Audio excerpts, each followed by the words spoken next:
Barrister Suman. তো অনেকে তাকে ভাইরাল সুমন হিসেবে ডাকেন, অনেকে তাকে ফেসবুক সুমন হিসেবে ডাকেন, অনেকে তাকে ফেসবুক লাইভ সুমন হিসেবে ডাকেন। তবে ঘটনা যাই হোক না কেন, তারও যথেষ্ট কর্মী রয়েছে, সমর্থক রয়েছে, জনপ্রিয়তা রয়েছে, শুভানুদ্দাহী রয়েছে, এবং তাকে যারা পছন্দ করেন তারাও যেভাবে তার ভিডিও দেখেন, আর তাকে যারা অপছন্দ করেন ফেসবুক বা সামাজিক মাধ্যমে তিনি যথেষ্ট আলোচিত একজন ব্যক্তিত্ব। তিনি কিছু কিছু বিষয়ের জন্য ট্রল হন বটে, আবার জনকল্যাণে তার অনেকগুলো ভিডিও ইতিমধ্যে দেশে এবং বিদেশে ব্যাপক সাড়া ফেলেছে।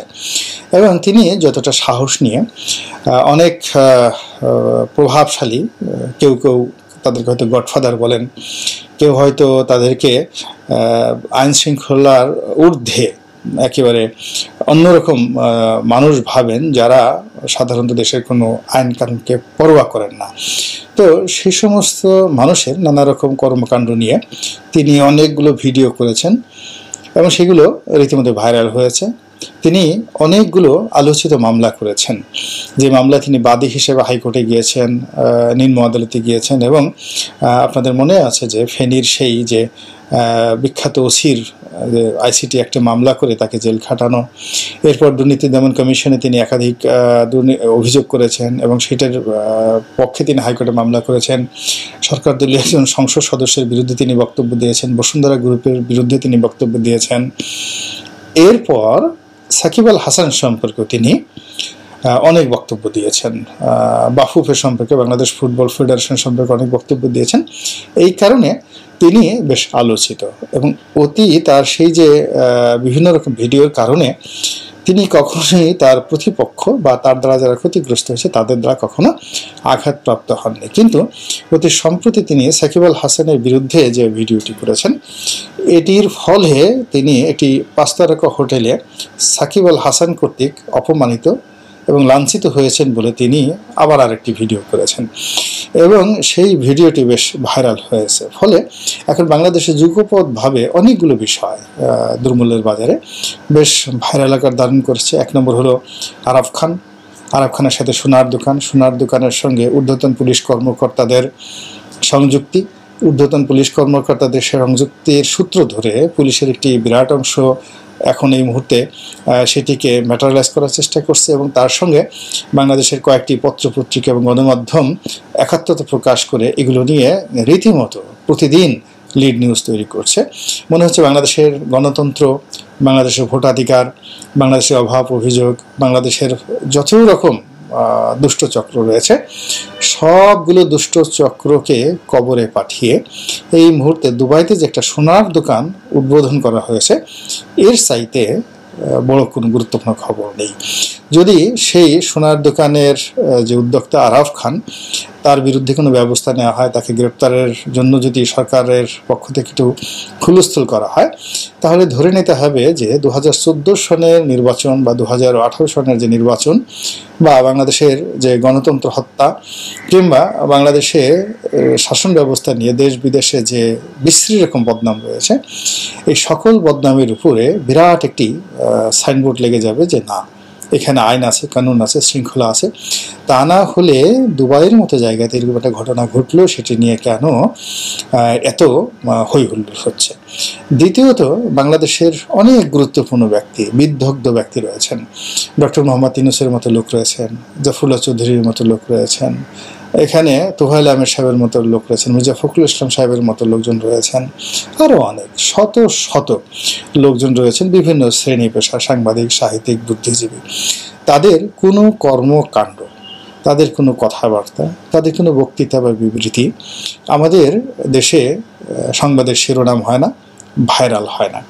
এখানে সংবাদের শিরোনাম হয় যখন ব্যারিস্টার সুমন কোনো কিছু বলেন, সংবাদের শিরোনাম হয় যখন হিরো আলম সাহেব কোনো কিছু করেন, সেটা আরবিতে করেন আর উগান্ডার ভাষায় করেন, সেটা সংবাদের শিরোনাম হয়। এরপর এখানে যখন 10-15 বছর আগের কোনো বিখ্যাত এবং কুখ্যাত কোনো খুনের অপরাধে অভিযুক্ত অপরাধী, তার কোনো কর্মকাণ্ড কিংবা আমাদের দেশের নারী সংক্রান্ত যে কোনো রকম মুখরোচক খবরই সংবাদের শিরোনাম হয়ে যায় এবং সেই শিরোনামের পেছনে যে কোনো বাংলাদেশের যে চলমান সমস্যা রয়েছে, অন্ন বস্ত্রের সমস্যা, চিকিৎসার সমস্যা, যাতায়াতের সমস্যা, এই সকল সমস্যা ধামাচাপা পড়ে যায়। এবং এই যে ধামাচাপা পড়ে যায় বড় বড় সমস্যাগুলো এবং সাধারণ ঘটনাগুলো যখন মানুষের সামনে চলে আসে এবং মানুষ যখন সেগুলো নিয়ে মাতামাতি করে, তখন বুঝতে হবে যে আমাদের মস্তিষ্কে কি পরিমাণ পছন্দ রয়েছে, আমাদের হৃদয়ে কি পরিমাণ ক্ষত সৃষ্টি হয়েছে এবং আমাদের ইন্দ্রিয়গুলো কি পরিমাণ নিষ্ক্রিয় হয়ে পড়েছে যে আমরা একেবারে আজরাইলের সামনে গিয়েও আমরা চিংড়ি মাছের লাফালাফি দেখে আমরা উল্লাস অনুভব করছি যে আহা, সেই ভারতের এই ভারত নাট্যম বিখ্যাত ছন্দকলা, কিংবা তবলার যে রূপকার জাদুকর উস্তাদ আল্লাহ রাখা খান, কিংবা তার পুত্র জাকির হোসেন খান, অথবা যারা বেহালা বাদক কিংবা সানাই বাদক সেই বিসমিল্লাহ খান কিংবা আকবর আলী খান, এদের যে ছন্দ,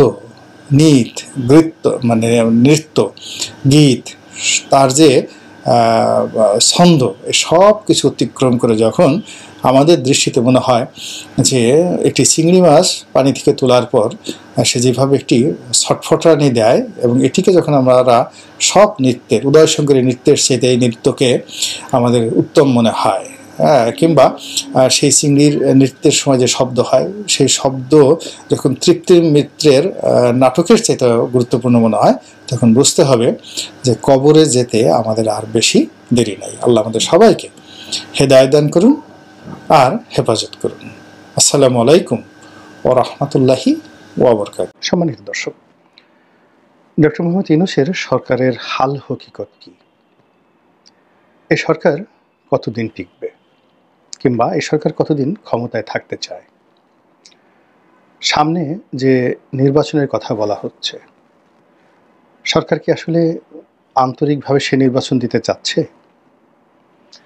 আর যদি সে নির্বাচন দেয়, সেক্ষেত্রে ডক্টর মোহাম্মদ ইউনূস যে সকল তার মদদে দল তৈরি করেছেন, এনসিপি সহ অন্যান্য রাজনৈতিক দল প্রায় 50 থেকে 60টি, যাদেরকে বলা হয় কিংস পার্টি। কিংস পার্টির আগে কিংস পার্টির ফাদার হিসেবে তিনি 3 থেকে 4টি বড় বড় রাজনৈতিক দলকে তৈরি করে ফেলেছেন। তারা বিএনপি এবং আওয়ামী লীগের মতো অত বড় দল নয়, তবে নিঃসন্দেহে রাজনীতির যে অভিজ্ঞতা, সারা দেশে তাদের যে সাংগঠনিক তৎপরতা, এবং একটা রাজনৈতিক দলের জন্য সবচেয়ে বেশি যেটি দরকার সেটি হলো অর্থনৈতিক, যাকে বলা হয় সক্ষমতা। এরকম 2 থেকে 3টি রাজনৈতিক দলকে এনসিপি এবং কিংস পার্টির মুরব্বী হিসেবে ডক্টর মোহাম্মদ ইউনূস অত্যন্ত সুকৌশলে প্রতিষ্ঠিত করে ফেলেছেন আমাদের রাষ্ট্র ব্যবস্থায় এবং আমাদের সরকার ব্যবস্থায়। এর বাইরে সাপোর্ট হিসাবে, মানে এনসিপি, কিংস পার্টি, তার সঙ্গে তাদের মুরব্বী 2 থেকে 3টি দল, তাদেরকে আবার ডান দিকে এবং বাম দিক থেকে সাহায্য সহযোগিতা করার জন্য বাংলাদেশের প্রচলিত রাজনীতিতে যে সকল দল বেশ অভিজ্ঞ, তারা অনেকে ক্ষমতায় এসেছে, ক্ষমতার অংশীদার হয়েছে, আবার অনেকে ক্ষমতা আসেনি বটে, তবে তাদের যোগ্যতা এবং অভিজ্ঞতা নিয়ে কোনো রকম সন্দেহ নেই। যেমন ধরুন জাতীয় পার্টি কিংবা বাংলাদেশ কমিউনিস্ট পার্টি। এই দুটো সংগঠনকে ডক্টর মোহাম্মদ ইউনূস এখন পর্যন্ত আক্রমণ করেননি। ফলে তার যে রাজনৈতিক মাস্টার প্ল্যান, সেই মাস্টার প্ল্যানের ডান দিকে জাতীয় পার্টি, বাম দিকে কমিউনিস্ট পার্টি, সেখানে অতন্ত্র প্রহরী হিসেবে আগামী দিনে যদি তাকে সহযোগিতা করে, এতে আশ্চর্য হওয়ার কিছু থাকবে না। আমরা যেটা পর্দার সামনে, মানে মঞ্চে যেটা দেখতে পাচ্ছি, আওয়ামী লীগের উপর আসলে খুব জুলুম অত্যাচার হচ্ছে, কিন্তু বাস্তবতা হলো যে আওয়ামী লীগের অনেক লোক, বিশেষ করে যাদের বিরুদ্ধে মব হলে যে মব সন্ত্রাস নিয়ে আমরা আজ এত নেতিবাচক কথা বলছি, যাদেরকে যদি ছাত্র এবং জনতা পিটিয়ে জীবন্ত কবর দিয়ে তারপর সেই কবরের উপরে তারা লম্ফ এবং ঝম্প করত, অক্টোবর, নভেম্বর, ডিসেম্বর 2024 সনের এই সময়গুলোতে সারা বাংলাদেশে মিষ্টি বিতরণ হতো।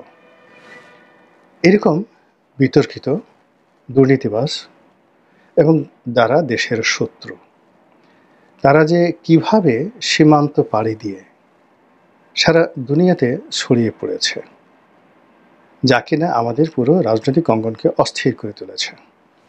এখন যারা এভাবে পালিয়ে গেছে, তারা কি সরকারকে সহযোগিতা করছে, আওয়ামী লীগকে করছে না বিএনপিকে করছে? তারা কি দেশকে অস্থিতিশীল করতে চাচ্ছে নাকি বাকি জীবন নীরবে নিভৃতে কাটাতে চাচ্ছে? এই সমস্ত বিষয় নিয়ে এখনও প্রকাশ্যে আলোচনা শুরু হয়নি, কিন্তু খুবই জরুরি ভিত্তিতে এই বিষয়গুলো নিয়ে আলোচনা করা দরকার। একজন রাজনীতিবিদ, খুব তরুণ একজন রাজনীতিবিদ, তিনি বলছিলেন, রাজনীতিবিদ নয়, সঙ্গীত শিল্পী, একজন সঙ্গীত শিল্পী, খুবই বিতর্কিত। তিনি যেটা বলছিলেন যে টাকার চাইতে আকর্ষণীয় কোনো হিরোইজম বা হিরোইজম নেই। আমরা যে সেলিব্রিটি হতে চাই বা আমরা যে সাহসী হতে চাই, বীরত্ব দেখাতে চাই, তো সেক্ষেত্রে বর্তমানে জমানাতে টাকা হলো সবচেয়ে বড় মাপকাঠি। আপনার টাকা থাকলে আপনি জ্ঞানী না হয়েও জ্ঞানের অধিকারী হবেন, জ্ঞানীরা আপনার পদতলে কদমবুচি করবে। আপনি রূপবান বা রূপবতী না হলেও কেবল অর্থ রয়েছে, আপনি পৃথিবীর সবচেয়ে সুন্দর রমণীকে বিয়ে করতে পারবেন। অথবা আপনি যদি 60 বছর বা 70 বছরের বুড়িও হন, আপনার যদি অনেক টাকা থাকে, আপনি 20-22 বছরের সেই যুবককে আপনার শয্যার সঙ্গী হিসেবে পেয়ে যাবেন। রাজদরবারে আপনার জন্য চেয়ার থাকবে, রাজা আপনার গলায় মাল্য দেবে। এই হলো অর্থের ক্ষমতা। এটি কেবল এখন নয়, যেদিন থেকে অর্থ ব্যবস্থা শুরু হয়েছে সেদিন থেকেই এই দুরাচারটি চলে আসছে রাষ্ট্রতে, রাজনীতিতে, সমাজে, সংসারে, সব ক্ষেত্রে। অবাক করার ব্যাপার হলো, এই মুহূর্তে বাংলাদেশের নাগরিকদের মধ্যে সবচাইতে বেশি টাকা পয়সা, ধন ও সম্পদ এগুলো আওয়ামী লীগের লোকদের আছে। কেউ পালিয়ে আছেন, কেউ পালাননি, কিন্তু টাকা তাদের হাতে। আর সেই টাকার পেছনে কিভাবে পঙ্গপালের মতো রাজনৈতিক দলের নেতারা ছুটছে, কিভাবে বেহায়ার মতো সেই টাকার স্বাদ নেওয়ার জন্য, টাকার ভাগ নেওয়ার জন্য তারা ঘুরছে। আওয়ামী লীগ নেতাদের অনেকগুলো 5 স্টার হোটেল ছিল, অনেকগুলো টেলিভিশন চ্যানেল ছিল বা আছে, অনেকগুলো ব্যবসা প্রতিষ্ঠান থেকে শুরু করে আরও অনেক কিছু, ব্যাংক, বিমা। একটি জায়গাতেও আওয়ামী লীগের স্বার্থ ক্ষুণ্ণ হয়নি। সেটা এস আলম বলেন, সামিত গ্রুপ বলেন, কিংবা ভারতের আদানি বলেন, কিংবা তমা কনস্ট্রাকশন বলেন, সাইপ পাওয়ার টেক বলেন, এ সমস্ত বড় বড় জায়ান্ট কোম্পানিগুলো তারা আগের যে কোনো সময়ের চাইতে এই নব্য যুগের যারা রাজনীতির কুশীলব, তাদেরকে অনেকটা সেই কাটা খাওয়া বিড়ালের মতো তাদেরকে সামনে কাটা রেখে, উচ্ছিষ্ট রেখে তাদেরকে যেভাবে ঘুরাচ্ছে, এই ঘুরানোর ফলে আপনি অনেকের ছেলেকে দেখতে পাবেন, অনেক এই কাটা খাওয়া বিড়ালের ছেলে মেয়েকে দেখতে পাবেন যে আওয়ামী দোসরদের সেই অফিস আদালতে ভিক্ষুকের মতো বসে আছে। অনেক বর্তমান কাটা খাওয়া বিড়ালকে দেখতে পাবেন আওয়ামী দোসরদের সাথে দেখা করার জন্য সিঙ্গাপুর, ব্যাংকক, দুবাইতে তারা ছুটোছুটি করছে। তো এই যদি হয় আওয়ামী অর্থনীতির অবস্থা, তাহলে আওয়ামী রাজনীতির অবস্থা খুব কি খারাপ? আপনার কি মনে হয়? বরং আমরা যারা 2009 সন থেকে একেবারে 25 সন পর্যন্ত কায়মনোবাক্যে আওয়ামী লীগের বিরোধিতা করেছি, এবং এই পরিবর্তিত পরিস্থিতিতে না ঘরকা না ঘটকা আমরা আগের মতোই যারা কথা বলে আসছি, অন্যায়কে অন্যায়, সাদাকে সাদা, কালোকে কালো, তারা অবাক বিস্ময়ে দেখছি যে আম এবং দুধ একত্রে মিশে গেছে। সেই বর্তমান জমানাতে যাদের হাতে ক্ষমতা, আগামীতে যাদের হাতে ক্ষমতা আসবে এবং অতীতে যাদের হাতে ক্ষমতা ছিল, সবাই মিশে গেছে। অল্প কিছু লোক যদি ধরেন বাংলাদেশে অনেক লোক আছে, আমি ক্ষুদ্র গোলাম মোল্লা রনি আছি, নুরুল কবির সাহেব আছেন, তৃতীয় মাত্রার জিল্লুর সাহেব আছেন, একটা স্ট্যান্ডার্ড মেনটেন করে, এটা লেভেল মেনটেন করে আমরা যে কথাবার্তা বলে যাচ্ছি, আমাদের কি হলো বা আমাদের কি হবে, এটা নিয়ে আমরা কখনো চিন্তা ভাবনা করিনি। আমরা যেভাবে আছি সেভাবে বলে যাচ্ছি এবং আলহামদুলিল্লাহ আমি এতে খুশি। যেটা বলছিলাম, তো এই যে একটা রাজনীতির ঘূর্ণিপাক, রাজনীতির একটা জটিল অঙ্ক, সেই জটিল অঙ্কের মধ্যে সবচেয়ে বেশি বিপদে আছেন ডক্টর মোহাম্মদ ইউনূস এবং তার যারা ঘনিষ্ঠজন, যারা এই রাজনীতির কূটকৌশলের মধ্যে কখনো পড়েননি, যারা রাজনীতির সেই কূটকৌশলের অংশীদার হতে চাননি এবং রাজনীতির ক্রিয়ানক হিসেবে কখনো দালালি তারা করেননি, কিন্তু নিয়তির নির্মম পরিহাসে তারা রাজনীতির একেবারে শীর্ষ পদে এসে বসে গেছেন। এখন এই মানুষগুলোকে, যারা উপদেষ্টা মণ্ডলীতে আছেন, যারা বিপ্লবী ছাত্রনেতা হিসেবে আছেন, এখনো পর্যন্ত নীতি এবং আদর্শ ধরে আছেন, যাদের বিরুদ্ধে এখনো পর্যন্ত দুর্নীতির অভিযোগ আসেনি, আর অন্যদিকে ডক্টর মোহাম্মদ ইউনূস এবং তার পরিবার, তাদের বিরুদ্ধে অনেক অভিযোগ এসেছে, কিন্তু মোরাললেস ঠিক ওইরকমভাবে কি বলবো, বিএনপি জমানাতে বা আওয়ামী লীগ জমানাতে যেইভাবে মারাত্মক দুর্নীতির কথা আমরা শুনেছি, টাকা পাচারের কথা শুনেছি, এই জিনিসগুলো এখনও ডক্টর মোহাম্মদ ইউনূস এবং তার পরিবারের বিরুদ্ধে আসেনি। অভিযোগ আছে তিনি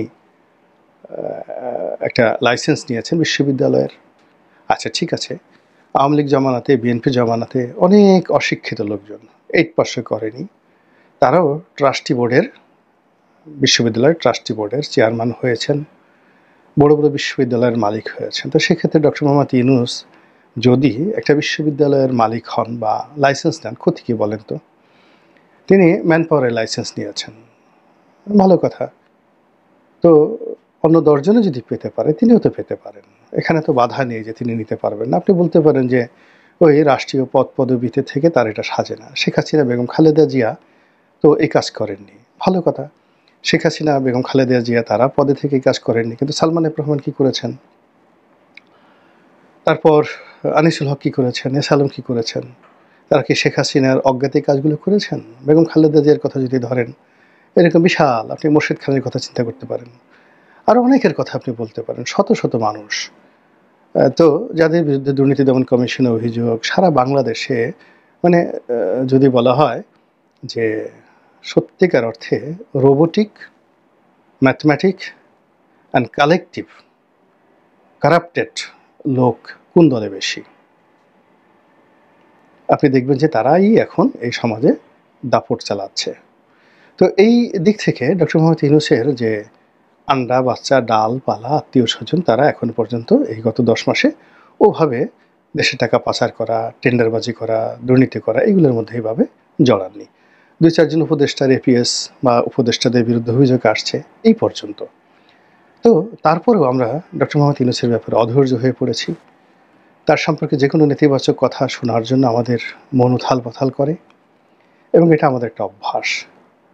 বাংলাদেশে বসে সীমিতভাবে অল্প লোক তার বিরুদ্ধে কথাবার্তা বলছে, দেশের বাইরে থেকে আওয়ামী লীগের লোকজন খুবই আজেবাসী ভাষায় গালাগাল করছে, কিন্তু এগুলো শ্রুতিমধুর নয়, ওগুলো শোনা যায় না, ওইগুলো কোনো অডিয়েন্স নাই। অনেক বড় বড় মন্ত্রী এমপি তারা ডক্টর মোহাম্মদ ইউনূসকে গালাগাল করছে, কিন্তু 300-400 লোকের বেশি সেগুলো দেখছে না।